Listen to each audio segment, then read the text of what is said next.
आज हम बात करेंगे भारतीय स्वतंत्रता संग्राम के उस आंदोलन की जिसने न सिर्फ ब्रिटिश साम्राज्य को झकझोरा बल्कि भारतीय जनमानस को एक नई दिशा दी। और यह आंदोलन था असहयोग आंदोलन। अब जरा सोचिए, वो वक्त जब पूरे देश में रोष और असंतोष का माहौल था। एक और अंग्रेजी हुकूमत की दमनकारी नीतियां और दूसरी ओर जलियांवाला बाग जैसे हादसे। लोगों के दिलों में गुस्सा था, पर संघर्ष का रास्ता क्या हो सकता था। इसी समय एक ऐसा नेता उभरा जिसने कहा, हिंसा नहीं अहिंसा से लड़ाई होगी। और वो नेता थे महात्मा गांधी। गांधी जी के नेतृत्व में शुरू हुआ यह आंदोलन केवल एक राजनीतिक विरोध भर नहीं था, बल्कि एक नैतिक और वैचारिक चुनौती थी ब्रिटिश सत्ता के खिलाफ। आइए विस्तार से समझते हैं कि कैसे गांधी जी ने इस आंदोलन के जरिए ब्रिटिश शासन को घुटनों पर लाने का प्रयास किया और भारतीय जनमानस को एक नई दिशा दी।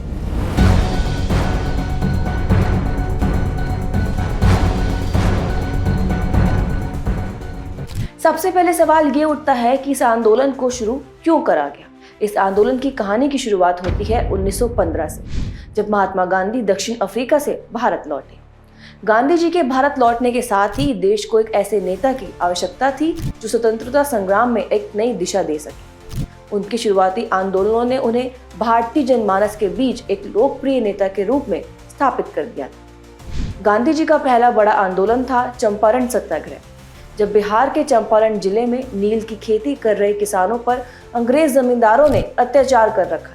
नील की खेती करने के लिए किसानों को मजबूर किया जाता था, फिर भी उन्हें उनकी मेहनत का उचित मूल्य नहीं मिलता। गांधी जी चंपारण पहुंचे और वहां किसानों की दयनीय स्थिति को समझा। लेकिन यहाँ गांधी जी का तरीका कुछ अलग था। उन्होंने अंग्रेजी हुकूमत से सीधा टकराव नहीं किया।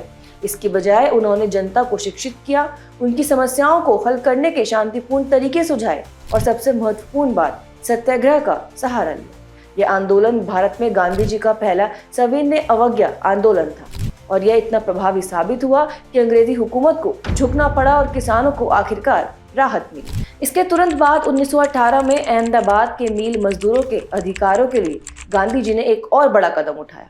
मील मालिक मजदूरों के साथ अन्याय करते थे और उन्हें उचित वेतन भी नहीं देते थे। फिर जब बातचीत से कोई हल नहीं निकला तो गांधी जी ने पहली बार भूख हड़ताल का सहारा लिया। इसने यह संदेश दिया कि सत्य और अहिंसा के मार्ग पर चलकर भी अन्याय के खिलाफ खड़ा हुआ जा सकता है। फिर उसी साल गुजरात के खेड़ा जिले में भी किसान भारी अकाल और सूखे से जूझ रहे थे, लेकिन ब्रिटिश सरकार ने उनकी मुश्किलों के बावजूद उनका कर माफ नहीं किया। यहाँ फिर गांधी जी ने असहयोग आंदोलन का प्रयोग किया। किसानों ने कर देना बंद कर दिया और गांधी जी के नेतृत्व में ब्रिटिश शासन के खिलाफ सत्याग्रह किया गया। खेड़ा सत्याग्रह असल में गांधी जी का पहला असहयोग आंदोलन था। यहाँ किसानों ने न केवल कर देने से मना किया, बल्कि प्रशासन से कोई सहयोग भी नहीं लिया। इन तीनों आंदोलनों चंपारण, अहमदाबाद और खेड़ा ने गांधी जी को भारतीय जनता के बीच एक अद्वितीय नेता के रूप में स्थापित किया।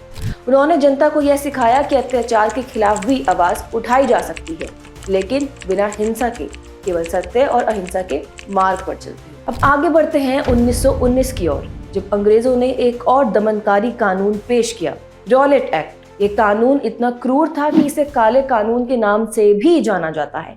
इस कानून ने अंग्रेजी सरकार को यह अधिकार दिया था कि वे किसी भी भारतीय को बिना मुकदमे के गिरफ्तार कर सकते थे और बिना जमानत के कैद में भी रख सकते थे। इतना ही नहीं, गिरफ्तारी के खिलाफ अपील करने का भी कोई प्रावधान नहीं था। इस कानून को देखते हुए ये साफ कहा जा सकता है कि यह कानून देशभक्तों को दबाने और स्वतंत्रता संग्राम को कुचलने का एक प्रयास था। और फिर गांधी जी ने इस कानून का कड़ा विरोध किया। उन्होंने देश भर में लोगों से रॉलेट एक्ट के खिलाफ सत्याग्रह करने की अपील की। जगह जगह विरोध प्रदर्शन हुए, हड़तालें हुई, लेकिन गांधी जी ने तब भी हर जगह अहिंसा का पालन करने के ही शर्त रखी। इतना ही नहीं, लोगों ने अंग्रेजी कपड़ों और अन्य सामानों का भी बहिष्कार कर दिया था। लेकिन इस विरोध के चलते अंग्रेजी हुकूमत का गुस्सा इतना बढ़ गया कि 1919 की एक और घटना ने भारतीय समाज को हिलाकर रख दिया। 13 अप्रैल 1919 पंजाब का अमृतसर शहर इतिहास के सबसे काले अध्यायों में से एक है। दरअसल उस दिन जलियांवाला बाग में हजारों लोग एक शांतिपूर्ण सभा के रूप में रॉलेट एक्ट का विरोध कर रहे, क्योंकि ब्रिटिश सरकार भारत पर अपना शासन कायम रखना चाहती थी और किसी भी विरोध को कुचलने के लिए तैयार थी। इसलिए ब्रिटिश सेना के कमांडर जनरल डायर ने बिना किसी चेतावनी के अपने सैनिकों को भीड़ पर गोलियां चलाने का आदेश दे दिया। गोलियां लगातार 10 से 15 मिनट तक चलती रहीं। इस दौरान सैकड़ों लोग मारे गए और हजारों घायल भी हुए। दुख की बात ये थी कि भीड़ के पास भागने का कोई रास्ता नहीं था, क्योंकि सभी रास्ते बंद कर दिए गए। इस हत्याकांड के बाद गांधी जी ने ये स्पष्ट रूप से समझ लिया कि ब्रिटिश शासन के साथ अब और कोई सहयोग नहीं किया जा सकता, और यह हत्याकांड एक तरह ब्रिटिश शासन के अंत की शुरुआत थी। और फिर आया वो समय 1920 में, जब गांधी जी ने कांग्रेस के साथ मिलकर ब्रिटिश शासन के खिलाफ असहयोग आंदोलन की रूपरेखा तैयार की। इस आंदोलन का मुख्य उद्देश्य ब्रिटिश शासन का हर क्षेत्र में असहयोग करना था। गांधी जी ने कहा कि जब तक ब्रिटिश सरकार इस हत्याकांड के लिए माफी नहीं मांगती और दोषियों को सजा नहीं देती, तब तक भारतीयों को ब्रिटिश सरकार के साथ किसी भी तरह का सहयोग नहीं करना चाहिए। गांधी जी ने देश भर में जनता से अपील की, अंग्रेजी वस्त्रों का बहिष्कार करो, स्वदेशी अपनाओ, सरकारी नौकरियों से इस्तीफा दो, अंग्रेजी स्कूलों में जाना बंद करो। यह आंदोलन धीरे धीरे पूरे देश में फैल गया और करोड़ों लोग इसमें शामिल भी हुए, और ऐसा पहली बार था जब एक राष्ट्रीय आंदोलन में इस पैमाने पर जनसमूह ने भाग लिया। लेकिन असहयोग आंदोलन को एक बड़ा झटका तब लगा जब चौरी चौरा की घटना घटित हुई। आपको बता दें, चौरी चौरा एक छोटा सा कस्बा था जहां असहयोग आंदोलन के तहत ब्रिटिश सरकार के खिलाफ प्रदर्शन हो रहा था। 5 फरवरी 1922 को एक प्रदर्शन के दौरान भीड़ ने पुलिस स्टेशन पर हमला कर दिया और वहां आग लगा दी, जिसमें कई पुलिसकर्मी मारे गए। गांधी जी इस घटना से बेहद दुखी हुए। उन्होंने हिंसा की कड़ी निंदा करते हुए असहयोग आंदोलन को स्थगित करने का फैसला लिया। गांधी जी को यह भी महसूस हुआ कि लोग अभी तक अहिंसा के रास्ते पर पूरी तरह चलने के लिए तैयार नहीं हैं। यह निर्णय कई लोगों के लिए चौंकाने वाला था, क्योंकि आंदोलन ने इतनी बड़ी गति पकड़ ली। लेकिन गांधी जी के लिए सिद्धांत और नैतिकता सबसे ऊपर थे। इतना ही नहीं, इस घटना के चलते गांधी जी को गिरफ्तार कर लिया गया और उन्हें 2 साल की जेल की सजा भी हुई। साथ ही कांग्रेस पार्टी में इस फैसले को लेकर काफी मतभेद भी पैदा हो गए। अब आते हैं असहयोग आंदोलन के प्रभाव पर। असहयोग आंदोलन ने भारतीय जनता में स्वतंत्रता के प्रति गहरी जागरूकता पैदा की। यह पहला मौका था जब गांधी जी के नेतृत्व में इतनी बड़ी संख्या में लोग ब्रिटिश सरकार के खिलाफ उठ खड़े हुए थे। आंदोलन ने भारतीय समाज को राजनीतिक रूप से एकजुट किया, चाहे वह किसान हो, मजदूर हो, विद्यार्थी हो या व्यापारी। इससे स्वदेशी आंदोलन का पुनर्जागरण हुआ, क्योंकि असहयोग आंदोलन के दौरान गांधी जी ने स्वदेशी वस्त्रों और उत्पादों के इस्तेमाल पर जोर दिया, जिससे लोगों ने विदेशी वस्त्रों का बहिष्कार किया। इससे स्वदेशी उद्योगों को बढ़ावा मिला, खासकर खादी जैसे कपड़ों का प्रचार प्रसार हुआ। सामाजिक सुधार में देखें तो इस आंदोलन ने समाज में जातिवाद, महिला अधिकारों के प्रति जागरूकता भी बढ़ाई। गांधी जी ने इस आंदोलन के दौरान समाज के सभी वर्गों से भागीदारी की अपील की, जिससे समाज के पिछड़े और वंचित वर्गों को भी एक मंच मिला। साथ ही शिक्षा और जागरूकता का प्रसार भी हुआ। असहयोग आंदोलन के दौरान गांधी जी ने लोगों से अंग्रेजी स्कूलों और कॉलेजों का बहिष्कार करने की अपील भी की थी। इसके परिणाम स्वरूप राष्ट्रीय शिक्षा संस्थानों की स्थापना हुई, जैसे कि गुजरात विद्यापीठ, काशी विद्यापीठ, जामिया मिलिया इस्लामिया। इन संस्थानों में स्वदेशी शिक्षा पर जोर दिया गया और छात्रों को स्वतंत्रता संग्राम में भाग लेने के लिए प्रेरित किया गया। आगे बढ़ते हैं और ब्रिटिश शासन पर असहयोग आंदोलन का प्रभाव समझते हैं। असहयोग आंदोलन से ब्रिटिश सरकार भी बुरी तरह प्रभावित हुई थी। हालांकि आंदोलन हिंसक नहीं था, लेकिन इसके व्यापक जनाधार ने ब्रिटिश शासन के लिए चुनौतियां पैदा कर दी थी। सबसे पहले तो ब्रिटिश अर्थव्यवस्था पर असर हुआ, क्योंकि असहयोग आंदोलन के दौरान बड़े पैमाने पर विदेशी वस्त्रों और सामानों का बहिष्कार किया गया था।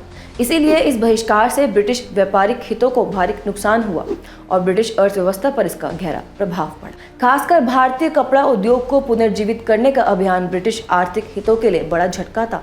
इसके अलावा ब्रिटिश शासन व्यवस्था भी कमजोर हो गई थी। बड़ी संख्या में सरकारी कर्मचारियों, वकीलों और छात्रों ने अंग्रेजी संस्थानों का बहिष्कार किया, जिससे शासन चलाना मुश्किल हो गया।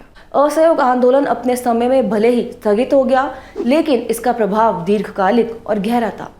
इसने भारतीय स्वतंत्रता संग्राम को एक नई दिशा दी और इसे सविनय, अवज्ञा और सत्याग्रह की विचारधारा पर मजबूती से खड़ा किया। भविष्य में 1930 का नमक सत्याग्रह और 1942 का भारत छोड़ो आंदोलन भी इसी विचारधारा पर आधारित थे। इस आंदोलन ने सिद्ध कर दिया कि अहिंसा और सत्याग्रह के माध्यम से ब्रिटिश शासन के खिलाफ सफलतापूर्वक लड़ाई लड़ी जा सकती है।